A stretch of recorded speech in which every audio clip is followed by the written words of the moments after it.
It's quite something that even with all the focus on safety these days, construction still has really high accident rates globally.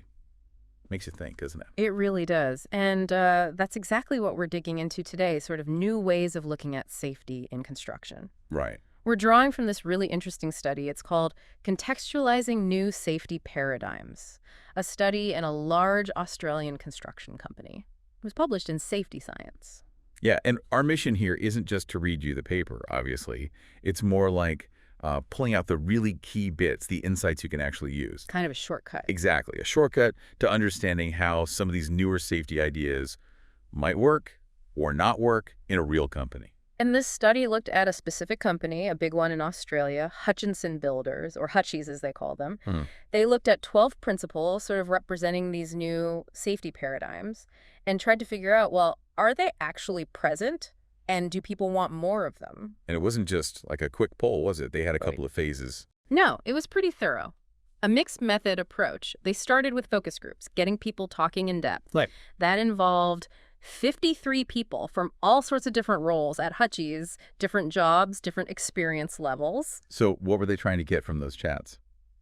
Basically to see how these 12 ideas landed with the employees. Did they recognize them in their daily work? Did they think implementing them more would be useful? And like practical.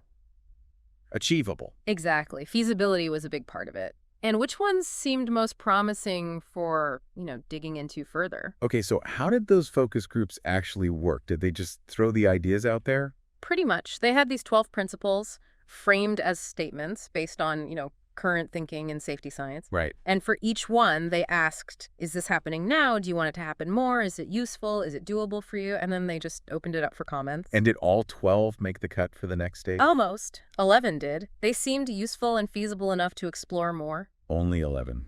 Which one got dropped? It was the principle of reasonable safety. The idea of, not chasing absolute perfection, zero harm at all costs. Huh. Interesting. Yeah, the focus groups just didn't flag it as something needing more attention, so it didn't go into the big survey. That tells you something maybe about the existing culture around safety goals there. Could be. And they didn't just rely on the chat. They used Likert scales, or rating scales for those initial questions.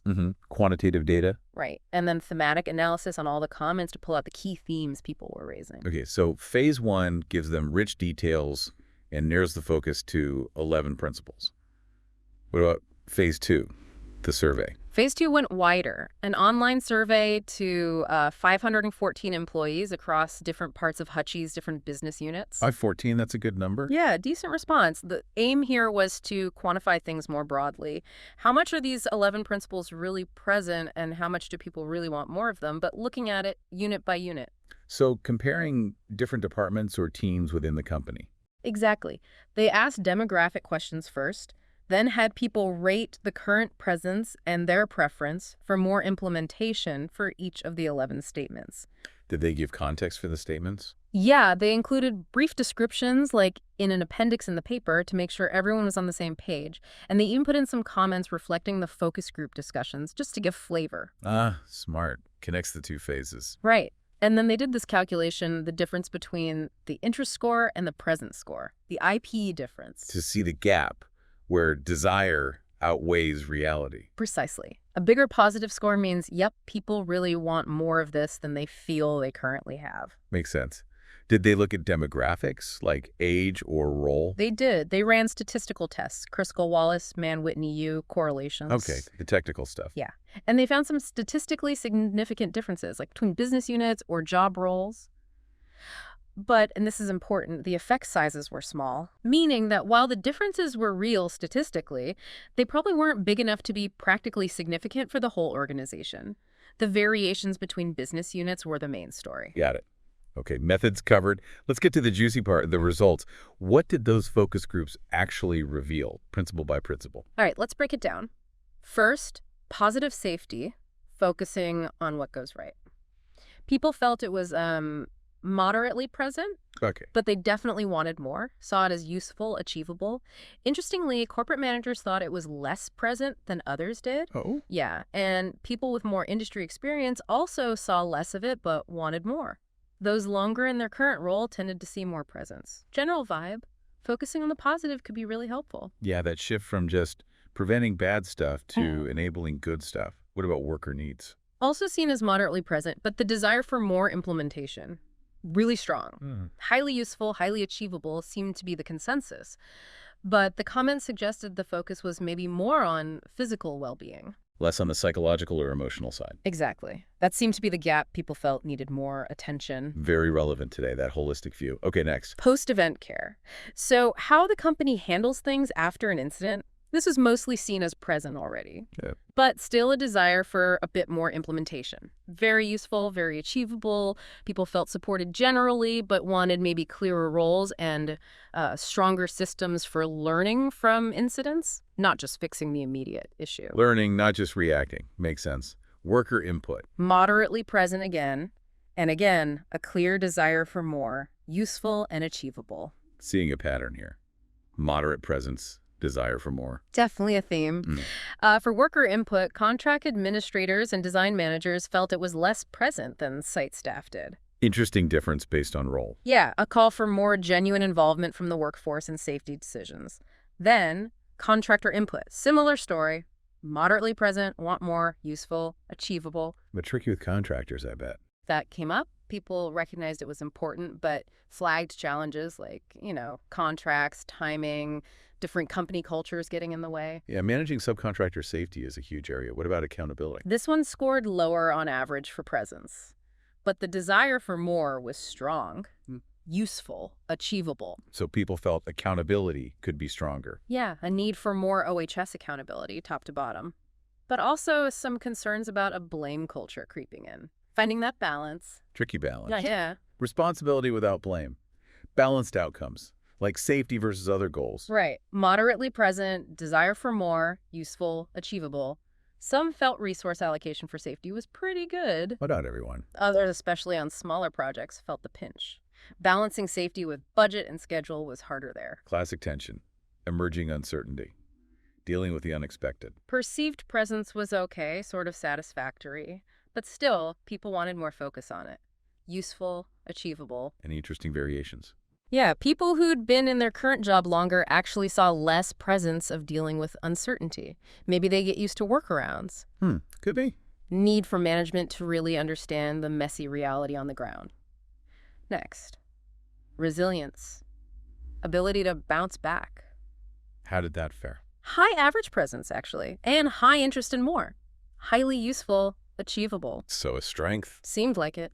People had positive experiences of support, but wanted maybe clearer guidelines, better ways to share knowledge about what works when things go sideways. Okay. Compliance exceptions. Yeah. Bending rules safely. Moderate presence, desire for more. Useful, achievable. People supported the idea of adapting procedures based on site knowledge and risk assessment, not just blindly following the book if it doesn't make sense. That takes trust. A lot of trust. Finally, all information welcome. Open communication, good or bad news. How's that seem? High presence and a very strong preference for even more. This one got the highest ratings for usefulness and achievability. Wow. Yeah, overwhelming support. Just need better channels sometimes. And making sure people feel totally safe, speaking up, learning from everything, wins and near misses. Fundamental, isn't it? That open, just culture. Ah. Okay, that's a fantastic tour of the focus group findings. What about the big survey? What were the headlines there? Well, the survey confirmed a few things and added some nuance. First off, no single principle was seen as being fully present everywhere across Hutchies. So room for improvement across the board, essentially. Pretty much, and worker needs popped up again. Highest median interest in being implemented further across all 514 respondents. Reinforces that focus group finding. People really want more focus on their well-being. Definitely. Now, here's where the IP difference gets interesting. For most principles, when you looked at the whole company average, that gap between interest and presence was neutral or even slightly negative. Wait, negative? How? Well, close to zero. It suggests that, organization-wide, there wasn't a massive, urgent push needed for most of these specific principles across the board. But that seems to contradict the focus groups wanting more of almost everything. Exactly. But the key was looking deeper. When they broke down those IP scores by business unit. The picture changed. Big time. Huge variations. What looked meh overall might have a really high positive IP score, a big gap in one specific unit, showing a real need there, but maybe low or negative in another unit. So the needs are really localized. A company-wide program would miss the mark. Completely. Some units clearly needed to prioritize, say, worker input, while others might need to focus more on resilience or contractor management based on that IP gap. It tells you where to target efforts. That's a really powerful finding. Context is everything. Absolutely. And as I mentioned, while they found small statistical differences linked to demographics like role or experience, They weren't practically significant overall. right, the real actionable insight was that variation between the business units. That's where the tailored approach comes in. Okay, fascinating results. How did the researchers then discuss these findings in the context of, the wider safety world and research? They connected the dots really well, like the support for positive safety. That lines up perfectly with research on positive reinforcement, safety communication. Makes total sense. And the different views between managers and staff on its presence. Also a known phenomenon, different perspectives from different levels, and that reasonable safety principle that got dropped, Yeah. they linked that to the whole debate around zero harm. The fact Hutchie's didn't prioritize it might suggest maybe a more mature view, focusing on realistic improvement, not just slogans, which some research supports as being more effective anyway. Interesting take. What about worker needs? Straight alignment with the growing focus on psychological safety and mental well-being in high-risk jobs. It's not just about hard hats anymore. Clearly. And the positive view of post-event care backs up the idea that good support after incidents is crucial for both welfare and for becoming a learning organization. And the calls for more worker input and all information welcome. Textbook stuff, really. Research strongly shows worker involvement and open communication boosts safety. The lower perceived input from, say, design managers might just reflect their distance from the day-to-day site work. What about the contractor challenges? Oh, yeah. That's a perennial issue in construction safety literature. Managing those interfaces, aligning cultures, ensuring subcontractors aren't falling through the cracks. It's complex and well documented. And accountability. Ties right into the shift from blame to shared responsibility. How do you hold people accountable fairly, especially when balancing safety with time and cost pressures, another classic theme in safety research? And the ideas around uncertainty and compliance exceptions. Those link to research on resilience engineering and safety 2 thinking, recognizing that complex systems aren't perfectly controllable and that sometimes flexibility and local adaptations are safer than rigid rules. It's about trusting worker expertise. So moving beyond just top-down rules. Exactly. And the support for resilience reflects that move towards building capacity to cope and adapt, not just prevent failures. Sharing knowledge, positive reinforcement, it all fits. So the Hutchie's experience seems to mirror a lot of current safety thinking. What are the big implications then for construction or even other risky industries?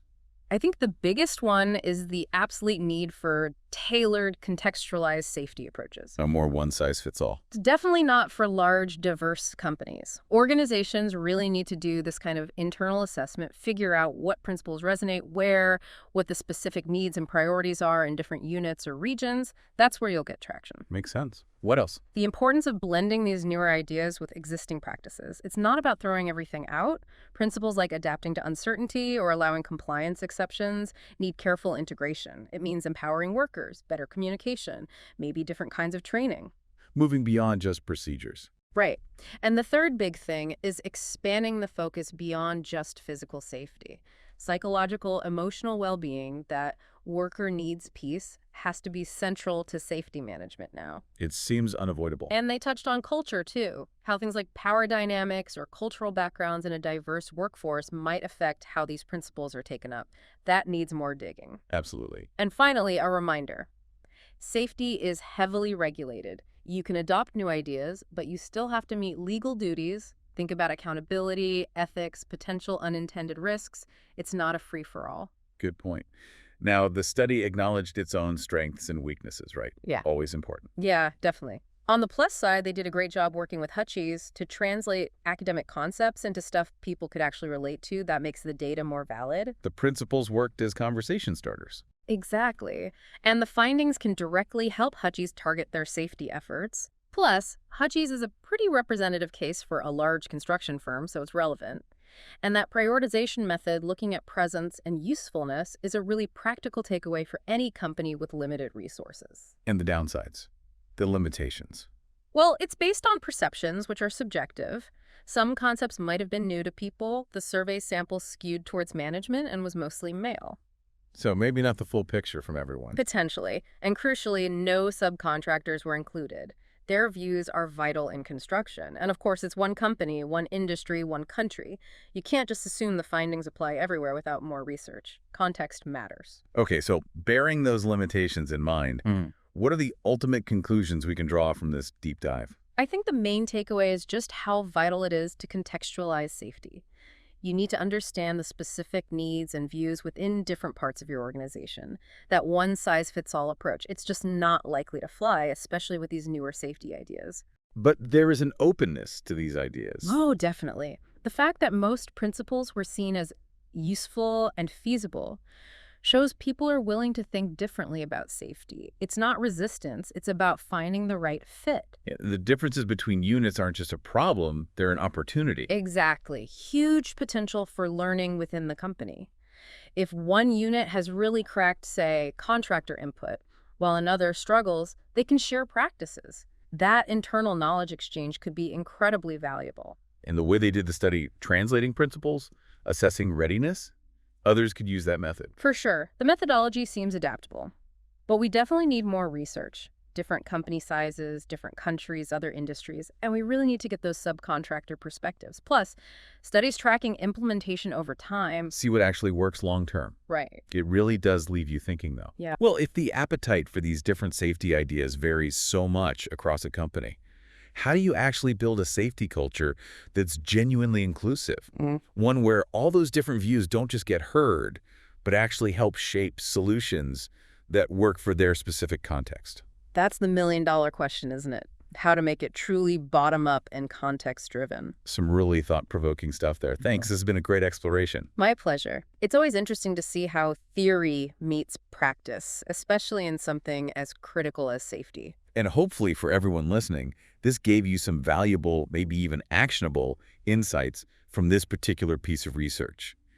It definitely hammers home the need to look beneath the surface in any organization. Maybe you see similar patterns where you work. We'll be back soon to dive into something completely different.